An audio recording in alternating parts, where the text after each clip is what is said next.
දැන් වෙලාව උදේ 9:30ට විතර ඇති. ඉතින් මේ දැරණියගල ප්‍රදේශයේ තත්ත්වය ගොඩක් මේ පැත්තට වර්ෂාව නිතරම ඇදහැලෙනවා. ඒ වගේම තමයි වර්ෂාවත් එක්ක මේ වෙලාවේ සියලුම ඇලවේලි සක්‍රීය මට්ටමේ තමයි මේ ප්‍රදේශයේ තියෙන්නේ. ඒ වගේම තමයි අද උදෑසන ඉඳලම තරමක පොඩි පොදයක් තමයි වැටෙන්නේ. ඉතින් ඒ වගේම දැන් වටේම මීදුම දමාගෙන එනවා.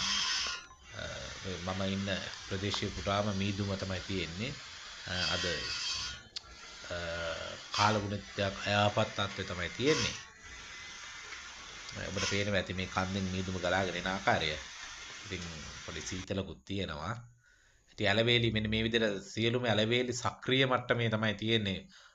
ඉතින් මේ ඇලවේලි වල නානවයි කියන එකත් ටිකක් බයයි. හේතුව සාමාන්‍ය වතුරේ ඇලවල හිටි ගමන් එක සැරේ මහා ජල කඳන් හැටියට ගලාගෙන එනවා. ඉතින් එතනින් එහා පැත්තේ සිරිපාද අඩවිය තියෙන්නේ.